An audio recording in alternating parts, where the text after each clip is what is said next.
జపమాల ప్రేక్షకులకు నమస్కారం. ఓం వరవరదాయ విజయ గణపతియే నమః. శ్రీ గురుభ్యో నమః. శ్రీమాత్రే నమః. ఈ భాగంలో మనం గుణనిధి కథ విందాము. రుద్రాక్షమాలతో మంత్రజపం చేస్తే 1,000,000 రెట్లు అధికంగా వేగంగా ఫలం సిద్ధిస్తుంది. శరీరం మీద ఒక్క రుద్రాక్ష అయినా లేని నరుడు జన్మ వ్యర్థం అంటే అది కరెక్ట్గా రుద్రాక్ష ఉండాలి అని.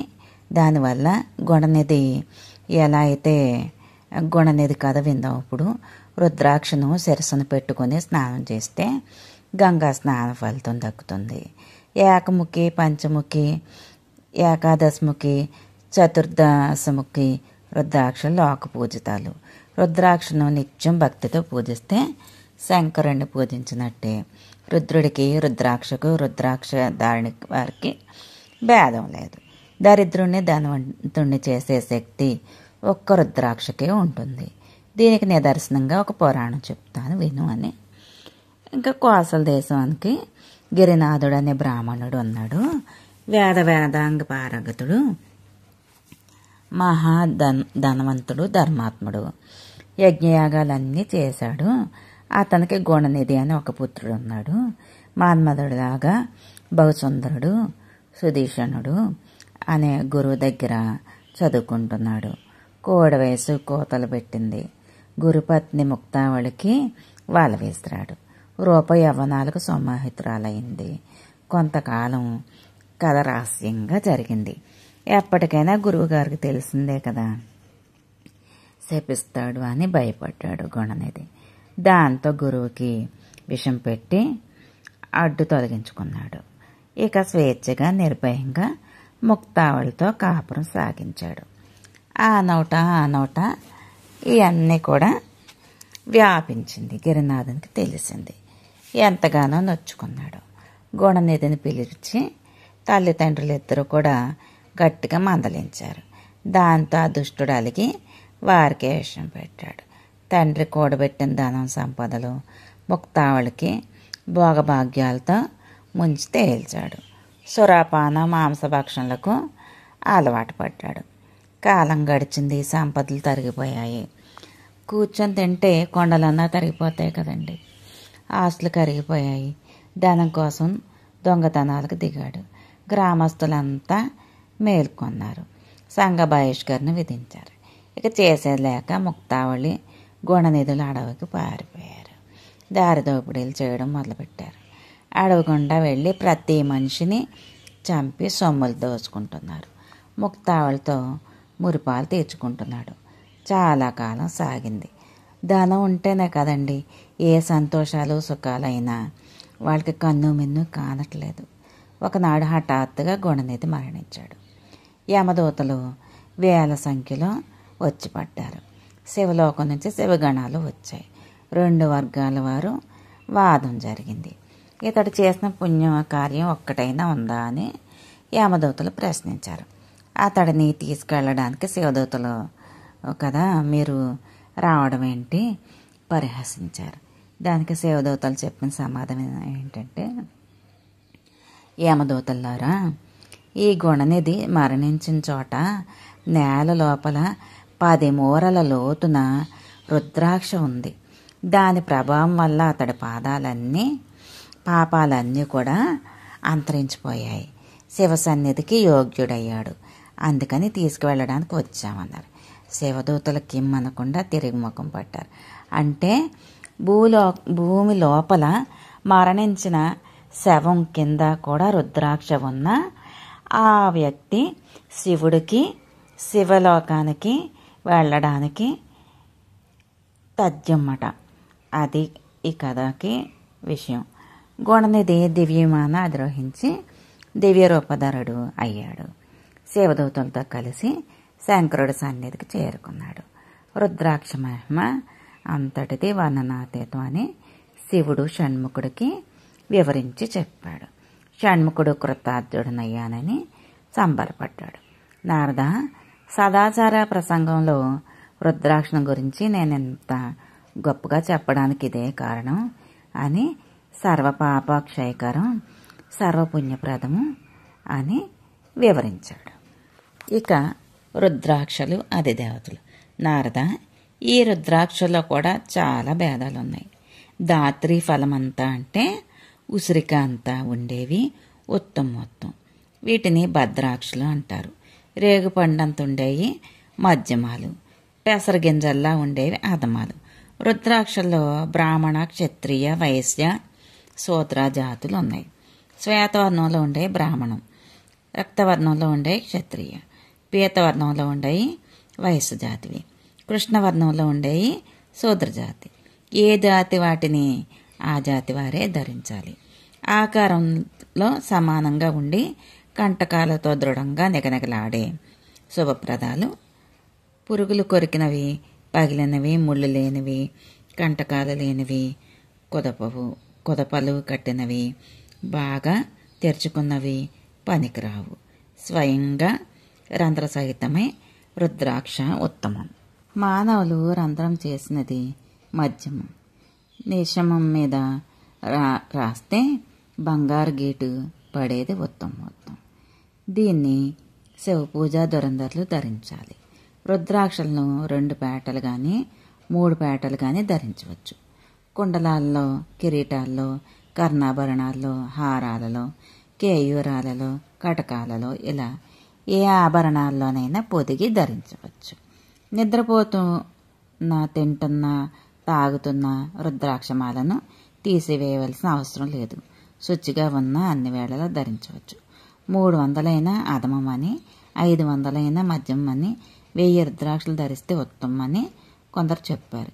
ఎన్ని ఎక్కువ ధరించగలిగితే అంత మంచిది. కనీసం ఒక్కటైనా ధరించడం అవసరం. శిరస్సున ధరించడము ఈశాన మంత్రం, చెవులకు తత్పురుష మంత్రం, నొసట గుండెల మీద ధరించడం అఘోర మంత్రం, చేతులకు అఘోర బీజ మంత్రం పఠించాలి. ఉదరాన ధరించేటప్పుడు వామదేవ మంత్రం జపించాలి. మూల మంత్రంతో సంప్రోక్షించిన రుద్రాక్షలే ధరించాలి. ఏకముఖి రుద్రాక్షలు పరతత్వ ప్రకాశాలు. ద్విముఖ అర్ధనారీశ్వర అంటారు. త్రిముఖం అగ్ని, సర్వపాప విదాయకం. ఇదే అగ్నిత్రయ రూపం. చతుర్ముఖ రుద్రాక్షం అంటే బ్రహ్మదేవుడే. దీన్ని ధరించిన వారికి ఆయురారోగ్య భోగభాగ్యాలు, జ్ఞాన సంపత్తి కలుగుతాయి. పంచముఖి రుద్రాక్ష సాక్షాత్తు పంచబ్రహ్మాత్మకం. దీన్ని ధరిస్తే శివప్రీతికరం. వక్త్ర రుద్రాక్షలో కార్తికేయుడు ఉంటాడు, వినాయకుడు ఉంటాడని మరికొందరు. సప్తముఖి రుద్రాక్షకు సప్తమాతృకలు అధిదేవతలు. ఇది సప్తాశ్వ, సప్తమం రూపకం, ఆరోగ్య ఐశ్వర్యవర్ధకం, జ్ఞానప్రదం.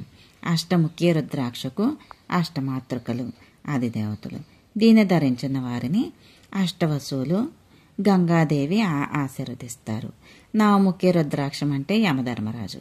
దీన్ని ధరిస్తే యమభయం ఉండదు.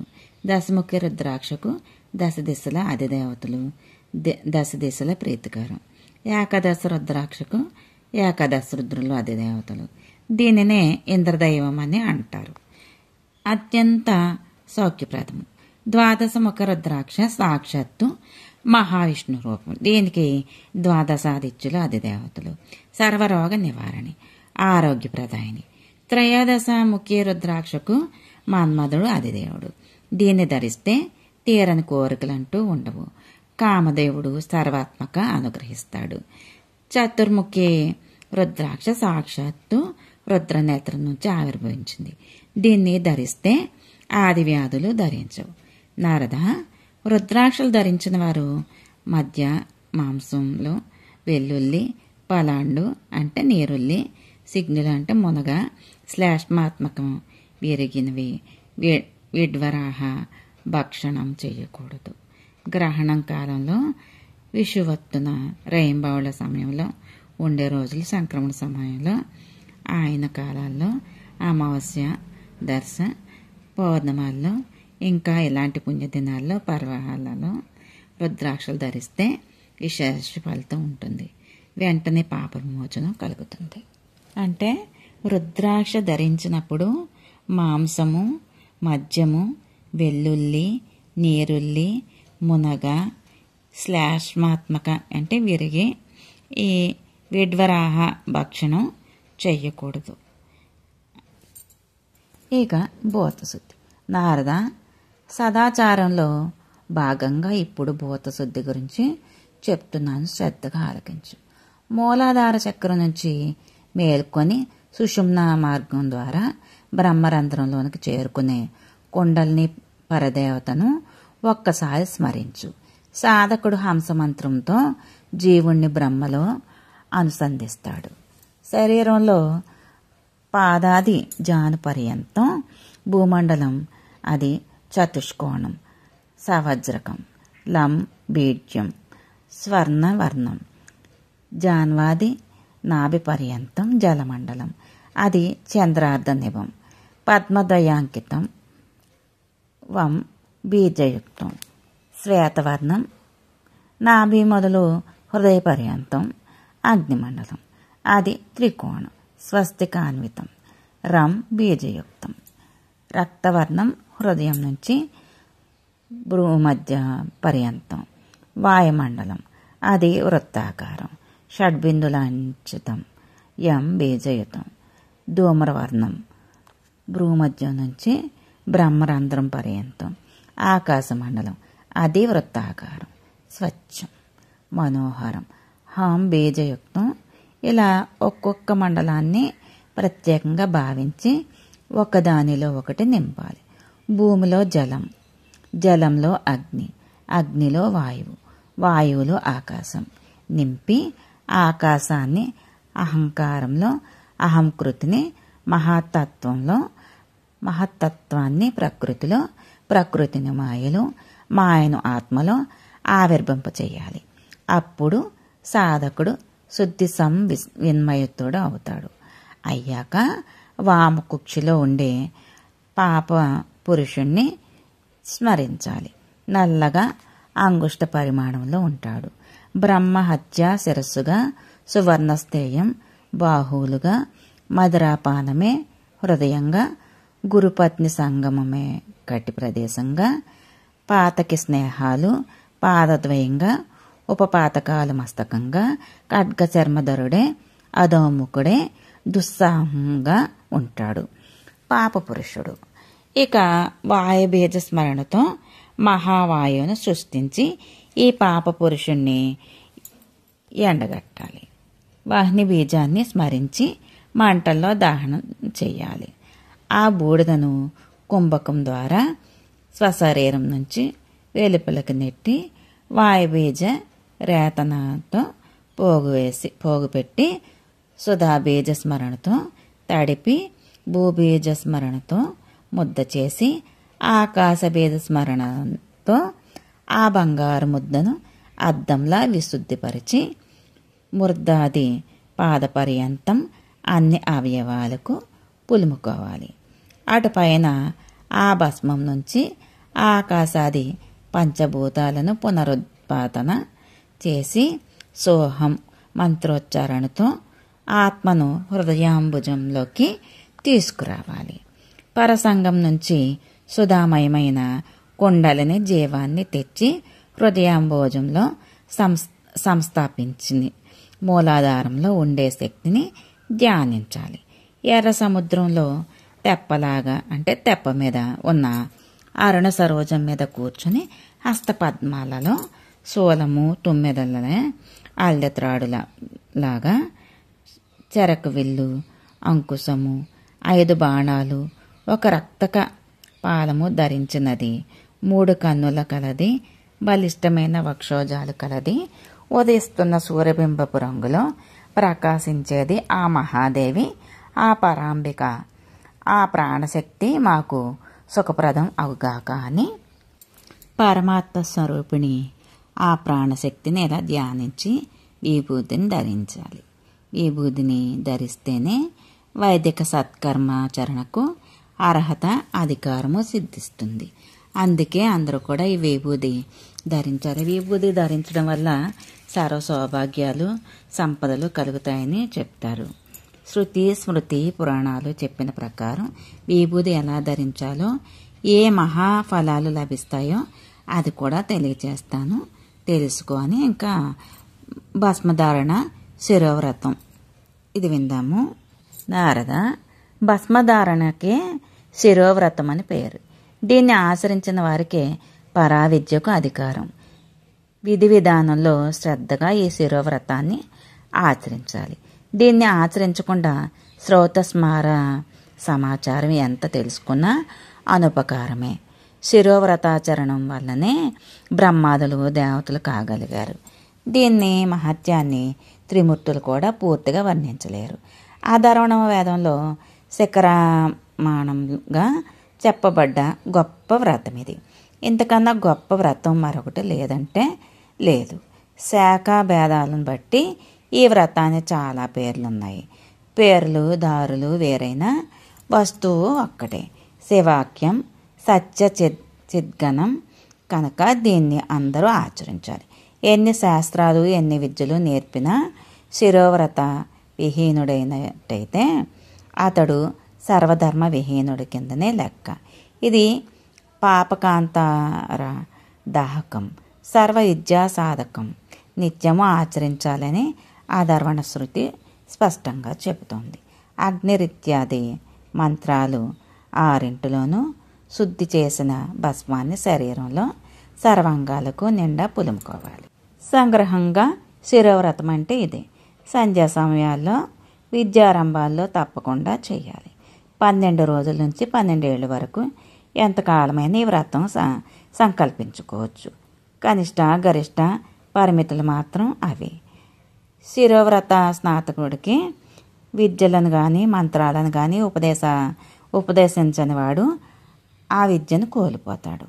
అంటే ఈ విభూతి ధరించిన వాడికి విద్య కానీ మంత్రాలు కానీ ఉపదేశం చేయలేని వాడు వాళ్ళకున్న విద్యను కూడా కోల్పోతారు. గురువు శబ్దానికి అనర్హుడవుతాడు.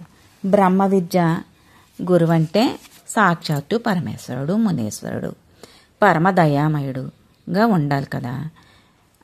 వేల జన్మల్లో ధర్మాచరణ చేసిన వారికి కానీ బ్రహ్మ విద్య పట్ల శ్రద్ధ కలగదు, కోరిక పుట్టదు. అందుచేత శిరోవ్రతం అనుష్ఠించి బ్రహ్మ విద్యను అభ్యసించిన వారికి ఏ గురువు తిరస్కారం చేయకూడదు, ద్వేషించకూడదు. ద్వేషం ఎప్పుడు అజ్ఞాన సంభవమే. అతడికి అజ్ఞానం ఆత్మజ్ఞానం లేదని అర్థం. ఇది గురు శిష్యులిద్దరికీ వర్తించే మాట. శిరోవ్రత స్నాతుడులే బ్రహ్మ విద్యోపదేశానికి సాక్షాత్ అధికారులు, మరింకెవ్వరూ కాదు. ఈ వ్రతంలో అంతర్గతమైన పశుత్వాన్ని వదిలించుకోవాలి, పాశుపతుడు కావాలి.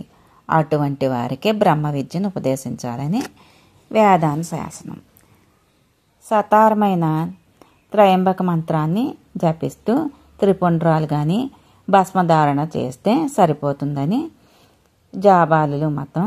గృహస్థులు ఇలా చేస్తే చాలునని ఓంకారయుక్తంగా హంసమంత్రాన్ని ముమ్మారు ఉచ్చరిస్తూ త్రిపుండ్రాలను నిత్యం ధరించడం భిక్షుకులకు కర్తవ్యమని జాబాలికి శృతి చెబుతోంది. సప్రణవము సశివము అయిన త్రయంబక మంత్రంతోనే గృహస్థులే కాదు వానప్రస్థులు త్రిపుండ్రాలుగా భస్మధారణ చేయాలి.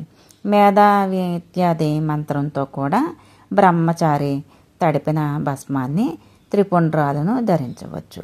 ఏమైనా బ్రాహ్మణుడికి నొసట నిత్యము భస్మ వగుటం ఉండాలి. అప్పుడు బ్రాహ్మణుడు అనిపించుకుంటాడు. సస్యాశ్రయం స్వీకరించడం సతారమైన త్రయంబక మంత్రాలతో కానీ పంచాక్షితో కానీ ప్రణవంతో కానీ నొసట హృదయం మీద బాహువులపైన విభూతి పుండ్రాలను ధరించాలి. బ్రహ్మచారులు మేధవీత్యాది మంత్రంతో కానీ త్రియూష మంత్రంతో కానీ ధరించాలి. గౌణ భస్మైనా ధరించవచ్చు. శూద్రులు శివాయ నమః అనే మంత్రంతో త్రిపుండ్రాలను ధరించాలి. మిగిలిన వారికి ఏ మంత్రమో అవసరం లేదు. భక్తితో భస్మధూళనం చేసుకుంటే చాలు. విభూతి ధారణ చేస్తే సమస్త విభూతులు అంటే ఐశ్వర్యాలు కలుగుతాయి. ఇది సర్వధర్మాలలోకి వరేణ్యం కనుక నిత్యము ఆచరించాలి. అగ్నిహోత్రం నుంచి కూడా కానీ విరజా మంత్ర హోమాగ్ని నుంచి కానీ ఆవిర్భవించిన భస్మాన్ని ఒక శుభ్రమైన పాత్రలోకి తీసుకొని కాళ్ళు చేతులు కడుక్కొని 2 సార్లు ఆచమించి సమాహిత చిత్తంతో పంచబ్రహ్మ మంత్రాలు చదువుతూ భస్మాన్ని మెల్లమెల్లగా కలపాలి. ఈ మంత్రంతోనే భస్మాన్ని పాత్రలోకి తీసుకొని కొందరు ముమ్మారు ప్రాణాయామం చేసి అగ్నిరీత్యాది మంత్రాలు 7తో 3 సార్లు అభిమంత్రించాలి. ఓమ పూజ్యోతిర్ మంత్రాన్ని పఠించి ఆ తెల్లని విభూతిని శరీరం మీద శీర్షపాద పర్యంతం జల్లుకోవాలి. ఇలా చేసిన వారు విపావుడు విరజుడు అవుతాడు అనడంలోని ఏ సందేహము లేదు. అటుపైన జలాధిపుడే జగన్నాథుడే శ్రీ మహావిష్ణువుని ధ్యానించి విభూతితో నీటి చుక్కలు వేసి అగ్నిరీత్యాది మంత్రాలు మళ్ళీ పఠిస్తూ తడపాలి. అప్పుడు పార్వతీ పరమేశ్వరులను ధ్యానిస్తూ బ్రహ్మచర్యాది ఆశ్రమాలను నిర్దిష్టమైన ఆయా మంత్రాలను పఠిస్తూ ముందు శిరస్సును ధరించాలి. నొసట హృదయాన బాహువులపైన త్రిపుండ్ర రేఖలను ధరించాలి. మధ్యన అనామిక అంగుష్టాలతో నొసట అనులోమ విలోమ మార్గాల్లో త్రిసంధ్యల్లోనూ నిత్యము భస్మ త్రిపుండ్రాలు ధారణ చెయ్యాలి. నారద అజ్ఞాన ధ్వంసకము జ్ఞాన సాధకమైన ఈ విభూది ఆగ్నేయమని గౌణమని 2 విధాలు. ఇందులో మళ్ళీ గౌణం చాలా రకాలు. అగ్నిహోత్ర భస్మం, విరజానల భస్మం, ఔపాన భస్మం, సామిదగ్ని భస్మం, పచ్చనాగ్ని భస్మం, దావానల భస్మం ఇవన్నీ గౌణాలు. బ్రాహ్మణ క్షత్రియ వయసులకు అగ్నిహోత్ర భస్మ విరజానల భస్మంగాను ధరించదగినవి. ఔపానాన్ని భస్మాన్ని గృహస్థులు విశేషంగా చెప్పారు. బ్రహ్మచారులు సామిదగ్న భస్మం ధరించాలి. శూద్రులు స్తోత్రియుల ఇళ్ల నుంచి పంచనాగ్ని భస్మం తెచ్చుకొని ధరించాలి. తక్కిన వారందరూ దావనల భస్మాన్ని ధరించాలి. ఇంకా శిరోవ్రత దీక్ష విధానం అంటే పూర్ణమి నాడు మంచిది. స్వగృహంలో కానీ ఆరామాల్లో కానీ అరణ్యంలో కానీ దీక్ష తీసుకోవచ్చు. ఇవి ప్రశస్తాలు, శుభప్రదాలు. పూర్ణిమకు ముందటే త్రయోదశి నాడు సుస్నాతుడే అగ్నికార్యం నిర్వర్తించి గురువును పూజించి పాదాభివందనం చేసి అనుమతి పొందాలి. అటుపైన వైశేషిక పూజ నిర్వహించి పరిశుభ్రమైన తెల్లని వస్త్రం ధరించాలి. కొత్త యజ్ఞోపేతం వేసుకోవాలి. తెల్లని పూలు దండం గుచ్చి ధరించాలి. మంచి గంధం అలంకరించుకోవాలి.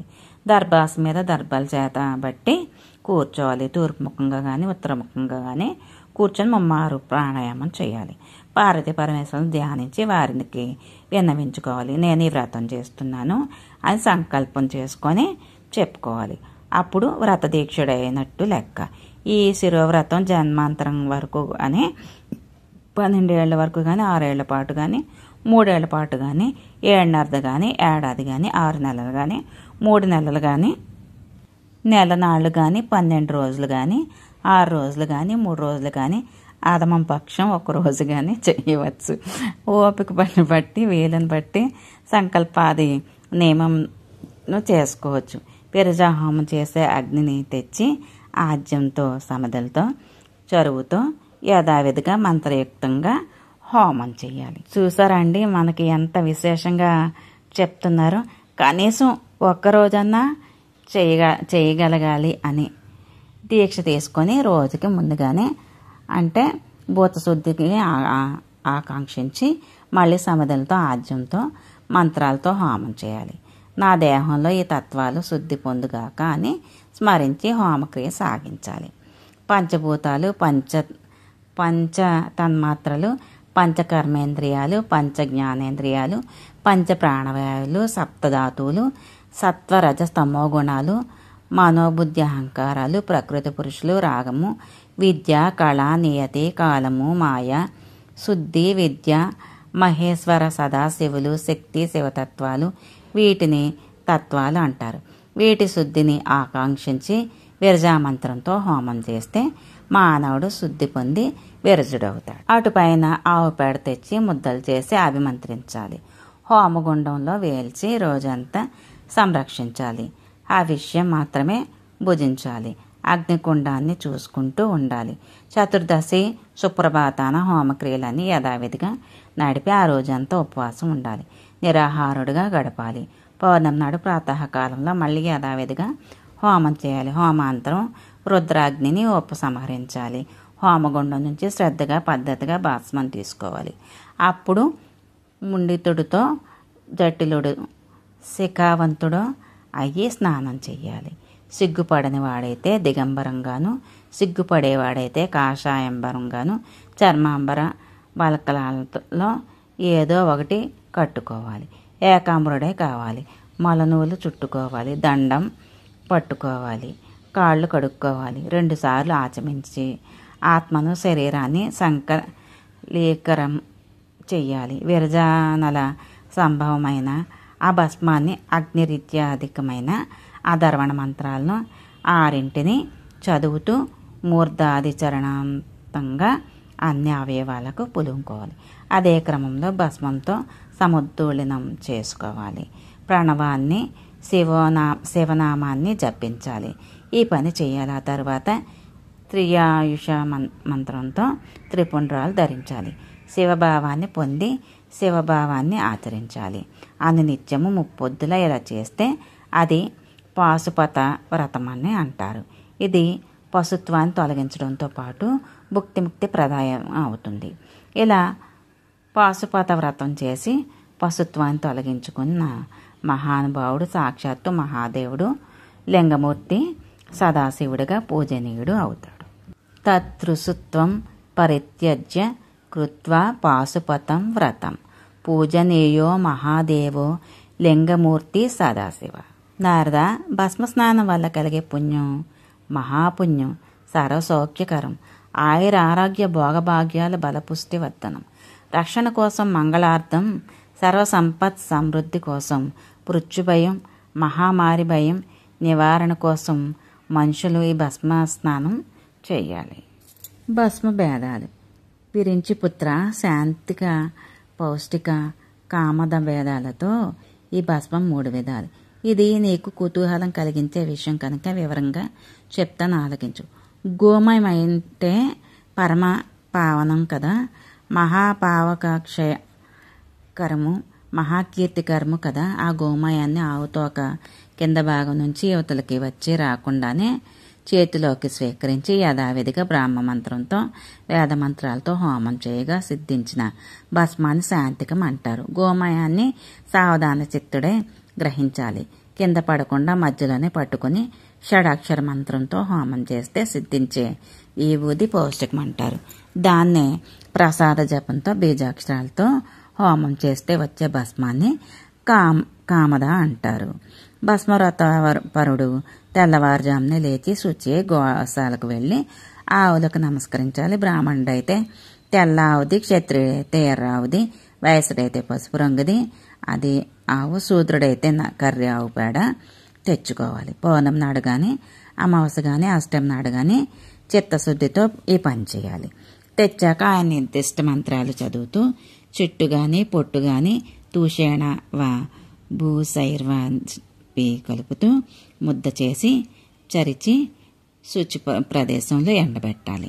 ఆరడిని మదించి చేసి అగ్ని కానీ, శ్రోత్రియులు ఇంటి నుంచి తెచ్చిన అగ్ని కానీ మంత్రపూర్వకంగా హోమగుండంలో వేసి ఈ పిడకలను పూర్వోక్త విధి విధానంగా హోమం చేయాలి. అటుపైన కొత్త పాత్రను తెచ్చి ప్రసాద మంత్ర పూర్వకంగా అందులోకి నింపాలి.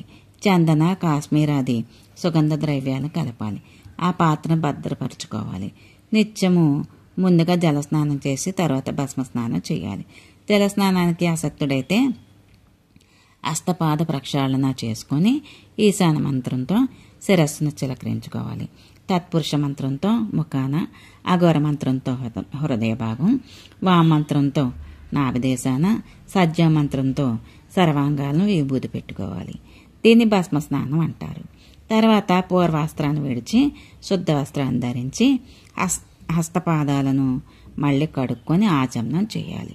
ఈ భస్మ స్నానం కూడా చేయలేని వారు త్రిపుండ్రధారణ చేస్తే చాలు. మధ్యాహ్నానికి ముందైతే విభూతిని తడిపి ధరించాలి. అటుపైన ఎవరైనా కానీ పొడిదే అలవాటు చేసుకోవాలి. తర్జన్య, అనామిక అంగుళాలతో బొటన వేలు, చిటికిన వేలు కాకుండా మిగిలిన 3 వేళ్లతో త్రిపుండ్రం విభూతి పెట్టుకోవాలి. శిరస్సు, లలాటం, చెవులు, కంఠం, హృదయం, బాహువులు ఇవి భస్మన్యాసానికి తావులని చెబుతారు. ప్రసాద మంత్రం జపిస్తూ 5 వేళ్లను శిరస్సున చల్లుకోవాలి. శిరోమంత్రం పఠిస్తూ 3 వేళ్లలో పాల భాగాన దిద్దుకోవాలి. సజ్జ మంత్రంతో కుడి చెవికి, వామదేవ మంత్రంతో ఎడమ చెవికి భస్మం అద్దుకోవాలి. అఘోర మంత్రం ధ్యానిస్తూ మధ్య వేలుతో కంఠం మీద హృదయం మంత్రం జపిస్తూ 3 వేళ్లతో హృదయం మీద, అలా 3 వేళ్లతోనే శిఖామంత్రంతో దక్షిణ బాహులకి, కవచ పట్నంతో వాంబాహులకి విభూతిని అలంకరించుకొని ఈశాన మంత్రం అంటూ మధ్య వేలుతో నాభికి విభూతిని సోకించి ఇదంతా తనకు తాను చేసుకోవచ్చు లేదా గురు శిష్యులకు చేసుకోవచ్చు. నాసుట ధరించే పుండ్రాలు త్రిమూర్తులు ప్రతీకలు. మొదటి రేఖ బ్రహ్మ, మధ్యలో విష్ణువు, ఆ పైన మహేశ్వరుడు. ఒక్క వేలుతో పెట్టుకుని విభూతి చుక్కకు మహేశ్వరుడు ఆదిదేవత. బ్రహ్మ విష్ణు మహేశాన స్థిస్రో రేఖ ఇది స్మృతాః. ఆద్యో బ్రహ్మ తతో విష్ణుస్తదూర్వంతు మహేశ్వరః. ఏకాంగులేన న్యస్తం యదీశ్వరస్తత్ర దేవత. నారద, శిరోమధ్యంలో బ్రహ్మదేవుడు, లలాటంలో శివుడు, చెవులకు అశ్విదేవతలు, కంఠస్థానంలో గణేశుడు, విభూతిని అధిష్టానం దేవతలు.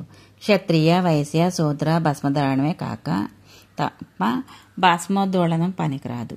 తక్కిన జాతుల వారందరూ అమంత్రకంగా విభూతి పెట్టుకోవచ్చు. బ్రహ్మనందన అతి గోప్యమైనప్పటికీ సర్వ కామఫలదం కనుక భస్మోద్దోళన ఫలం ఏంటో నీకు ఉపదేశం చేస్తాను, శ్రద్ధగా విను. భస్మోద్దోళనం. కపిల గోవు పేడను నేల మీద పడకముందే పట్టుకోవాలి. ఒకవేళ నేల మీద పడిపోతే కడికి పై పేడను కింద పేడను వదిలేసి మధ్యలో స్వీకరించాలి. అది దుర్గంధంతో ఉన్న, పుర్రుగా ఉన్నా, మరీ గట్టిగా ఉన్నా పనికిరాదు. పట్టిన పేడని ఇంటికి తెచ్చి చిట్టో పొట్టో కలిపి ముద్దలు చేసి ఎండబెట్టాలి. ఇదంతా ఆయా మంత్రాలతో చేయాలి. హోమం చేసేటప్పుడు, భస్మం తీసేటప్పుడు నియత మంత్రాలు పఠించాలి. నియమాలు శ్రద్ధగా పాటించాలి. కడిగి శుద్ధి చేసి తడి ఆర్చిన గట్టి పాత్రలోకి కచ్చికలు తీసి పరిశుభ్ర వస్త్రం కప్పాలి. సమంత్రకంగా పరిమళ ద్రవ్యాలు కలపాలి. మంత్రయుక్తంగా పరిశుద్ధ స్థలంలో భద్రపరచుకోవాలి. వెండి, బంగారం, కర్ర, మట్టి పాత్ర ఏవైనా పనికి వస్తాయి. అందంగా, శుభ్రంగా, దృఢంగా ఉంటే చాలు. ధనవంతులైతే బంగారు పాత్రలో ఉంచుకోవచ్చు. ప్రయాణాలకు వెళ్ళేటప్పుడు విభూతి స్వయంగా తీసుకువెళ్ళాలి. అనుచరులతోనైనా తెప్పించుకోవచ్చు. కానీ అశుచి చేతికి భస్మ పాత్రను ఇవ్వకూడదు. అశుచి స్థలంలో ఉంచకూడదు. శరీరంలో నీచాంగాలకు తాకించకూడదు. పాత్రలను విసరడం, ఎగరగొట్టడం, దాటడం ఇలాంటివి చేయకూడదు. భక్తి శ్రద్ధలతో సమంత్రకంగా విభూతిని తయారు చేసుకోవాలి, రక్షించుకోవాలి, ధరించుకోవాలి. ఇది స్మృతిలో చెప్పిన విభూతి ధారణ విధానం. యథాతథంగా ఆచరించిన వాడు శివుడితో సమానమవుతాడు. శైవులు శివాలయంలో సిద్ధం చేసుకున్న విభూతిని వైదికులు అడిగి తెచ్చుకోవచ్చు. భస్మాన్నే కాదు, ఇచ్చిన వారిని గౌరవించి పూజించాలి. తాంత్రికులు తంత్ర మార్గంలో విభూతిని తయారు చేసుకుంటారు. ఒకవేళ ఎప్పుడైనా ఎక్కడైనా వాళ్ళు దాన్ని ఇవ్వజూపితే వైదికులు స్వీకరించకూడదు. కానీ శూద్ర కపాల పాషాండాలు ఇస్తే తీసుకోవచ్చు, ధరించవచ్చు. ఈ విభూతిని ఏనాడు ఎవ్వరూ ఎట్టి పరిస్థితుల్లోనూ తిరస్కరించకూడదు, కించపరచకూడదు. అసలు అటువంటి ఊహలే రాకూడదు. కించపరిచిన విభూతి ధారణ విడిచిపుచ్చిన పతితుడవుతాడు. త్రిపుండ్ర ధారణలో దేహవ గుంటనము భక్తి శ్రద్ధలతో మంత్రపూర్వకంగా రోజు 30 పొద్దులా తీసుకోవాలి. లేకపోతే మోక్షం లేదు. 1,000,000 జన్మలెత్తిన భవబంధ మోక్షం కలగదు.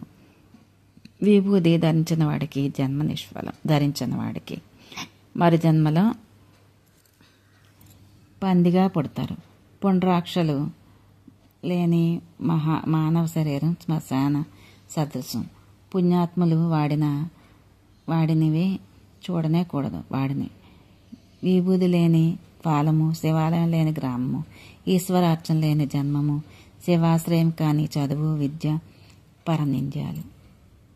విభూదిని నిందిస్తున్నాడంటే శివుణ్ణి నిందిస్తున్నట్టే, ధరిస్తున్నాడు అంటే శివుణ్ణి ధరిస్తున్నట్టే. వస్తు సామాగ్రి ఎంత పుష్కలంగా ఉన్నా, సాధన సంపత్తి ఎంత అధికంగా ఉన్నా, విభూది లేని శివార్చన అగ్ని లేని పర్వతంలాగా శోభించదుగాక శోభించదు. ఉద్దోళన త్రిపుండ్రధారణలో శ్రద్ధగా ఆచరించిన వారికి పూర్వజన్మ సంచిత పుణ్యాలన్నీ నశిస్తాయి. స్మార్తులు వేదోచితాచారాలను పాటిస్తూ వేద మంత్రాలతోనే త్రిపుండ్రధారణ చెయ్యాలి. లేనివాడు అనర్థదాయకం అవుతుంది. విభూది పెట్టుకునేవాడు ఏ మంచి పని చేసినా అది చేయనట్టే, ఏ పవిత్ర విషయం విన్నా అది విననట్టే, ఏ గొప్ప విద్య నేర్చినా అది నేర్వనట్టే. అతడి వేదాలు, యజ్ఞాలు, దానాలు, తపస్సులు, వ్రతాలు, పూజలు, ఉపవాసాలు అన్నీ వృధా. భస్మధారణ చేయకుండా ముక్తి కావాలని కోరుకోవడం, విషం తాగి బ్రతకాలి అనుకోవడం. అందుకే విభూది ధరించిన వాళ్ళని చూస్తే దైవత్వం కనిపిస్తుంది, ప్రశాంతత. ఆ వ్యక్తి అబద్ధాలు ఆడలేడు, చూసే వ్యక్తి కూడా అబద్ధాలు ఆడలేడు. ప్రశాంతంగా మనశ్శాంతిగా తన పని తను చేసుకోగలుగుతారు. అసలు సృష్టికర్త నొసలు సృష్టించడమే త్రిపుండ్రధారణ కోసం. అందుకే అడ్డంగా విశాలంగా సృష్టించాడు. లేకపోతే గుండ్రంగానే సృష్టించి ఉండేవాడు. అదీగాక సహజ సిద్ధంగా నొసట అడ్డగీతలు ఉంటాయి. ఆ వంకన నిత్యము జ్ఞాపకం చేస్తున్నాడు. అయినా విభూది పెట్టుకోకపోతే పరమ మూర్ఖులు కాక మరేమిటి? నొసట తిర్యగ్రేకాలుగా విభూది పెట్టుకొని విప్రుడు చేసే ధ్యానం ధ్యానమే కాదు, జ్ఞానం జ్ఞానమే కాదు, మోక్షం మోక్షమే కాదు, తపస్సు తపస్సే కాదు. వేదాధ్యయనానికి శూద్రుడు అధికారి కానట్టే త్రిపుండ్రధారణ లేని విప్రుడు శివార్చనకు పనికిరాడు. తూర్పు దిక్కుకు అభిముఖంగా నిలిచి కాళ్ళు చేతులు కడుక్కొని ఆచమించి ప్రాణాయామం చేసి సంకల్పం చెప్పుకొని భస్మ స్నానం చేయాలి. అగ్నిహోత్రం నుంచి పరిశుభ్రమైన విభూదిని తీసుకొని ఈశాన మంత్రంతో నెత్తి మీద జల్లుకోవాలి. పురుష మంత్రంతో నొసట దిద్దుకోవాలి. అఘోర మంత్రంతో హృదయం మీద, వామ మంత్రంతో గుహ్య ప్రదేశంలోనూ, సజ్జోజాత మంత్రంతో కాళ్ళ మీద, ప్రణవోచ్చారణతో సర్వాంగాలకు అలంకరించుకోవాలి. అటుపైన ఉద్దోళనం చేసుకోవాలి. దీన్ని ఆగ్నేయక భస్మ స్నానం అంటారు. ఏ వైదిక కర్మను ఆచరించాలన్నా ప్రారంభంలో ఇది చేయాలి. తర్వాత మళ్ళీ కాళ్ళు చేతులు కడుక్కొని యథావిధిగా ఆచమించాలి. లలాట, హృదయం, కంఠం ప్రదేశాల్లో పంచబ్రహ్మ మంత్రాలతో త్రిపుండ్రాలు ధరించాలి. అప్పటికి కర్మానుష్ఠానానికి కావలసిన పవిత్రత సిద్ధిస్తుంది. సత్కర్మలు లభిస్తాయి, లేకపోతే లభించవు. సత్య, శౌచ, జప, హోమ, తీర్థ, దేవపూజాదులన్నీ తస్కర భయాదుల్ని తొలగించుకోగలుగుతాడు. పునశ్చరణ వలన అపునర్భవంగా బ్రహ్మత్వం పొందుతాడు. పంక్తి పావనుడు అవుతాడు. దేవ విప్రపూజ్యుడు అవుతాడు. శ్రాద్ధ, యజ్ఞ, జప, హోమ, వైశ్వదేవ సురార్చనల్లో విభూదిని ధరించిన వాడు పుణ్యాత్ముడు, మృత్యుంజయుడు అవుతాడు. భస్మధారణ మహిమ. నారద, ఈ భస్మధారణ మహత్యం ఎంత చెప్పినా తరగదు. ఇంకా ఉంది, విను. ఇప్పటికీ జాబితాలోకెక్కిన పాతకాలలే కాక ఇంకా మహాపాతకాలు ఏమైనా ఉంటే అవి కూడా నశిస్తాయి. భస్మధారణలతో అనడం ముమ్మాటికి సత్యం. ఇది యతీశ్వరులకు జ్ఞానాన్ని, వానప్రస్థులకు విరక్తిని, గృహస్థులకు ధర్మవృద్ధిని, బ్రహ్మచారులకు స్వాధ్యాయ శక్తిని, శూద్రులకు పుణ్యాన్ని, ఇతరులకు పాపక్షయాన్ని అపారంగా కలిగిస్తాయి. సర్వభూత రక్షణ కోసం విభూతిని ధరించాలని, ఉద్దోళన చేసుకోవాలని వేదం చెబుతోంది. అందరూ కూడా చాలామంది ఇప్పుడు అయ్యప్ప మాలలు, అలాగే శివమాలలు అందరూ వేసుకునే వాళ్ళు అందరూ కూడా విభూది ధారణ చేస్తున్నారు కదండి. ఈ విభూది ధారణ చేసిన వ్యక్తిని చూస్తే ఒక గౌరవం, భక్తిభావము కలుగుతుంది. ఇక సర్వభూత రక్షణ కోసం విభూది ధరించాలి. ఇది యజ్ఞంతో అన్ని విధాల సరిసమానం అంటుంది. మహేశ్వరులకు ఇది చిహ్నం, సర్వులకు విజ్ఞానప్రదం అని పేర్కొంటుంది. బ్రహ్మ, విష్ణు, మహేశ్వరులు వారి అంశ అవతారాలు. ఇంద్రాది దేవతలు, వరుణాది దిక్పాలకులు, సరస్వతి, లక్ష్మీ, పార్వతులు వారి అంశ దేవతామూర్తులు. శచి ప్రముఖ ఋషులు, యోగులు, తపస్సులు, చతుర్వర్ణాల వారు, శంకర జాతుల వారు, అప్రభంసులు వారు, వీరు అని తేడా లేకుండా అందరూ భస్మోద్వళన భస్మధారణ చేస్తున్నవారే, చేయవలసిన వారే. శిష్టులు అంటే వీరే, ఇంకెవరూ కాదు. ఒక్క మాటలో దీని మహత్యం చెప్పాలంటే శివలింగంలాగా, చింతామణిలాగా, పంచాక్షరి మంత్రంలాగా విభూది అనేది మోక్షలక్ష్మిని వశీకరించుకునే దివ్య ఔషధం.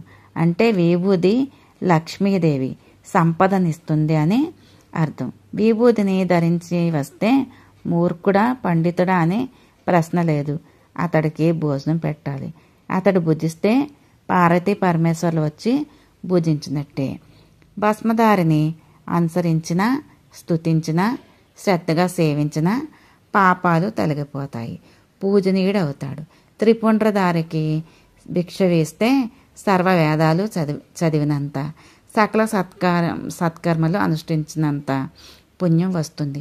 నిత్యము శిరస్సున విభూతిని ధరించేవాడు అడవుల్లో ఉన్న, అరణ్యాల్లో ఉన్న అది కాశీక్షేత్రమే. భస్మధారిలో మిగతా యోగ్యతలు పరిశీలనీయాలు కానే కాదు. అవగుణాలు ఎన్ని ఉన్నా పరిగణనీయాలు కానే కాదు.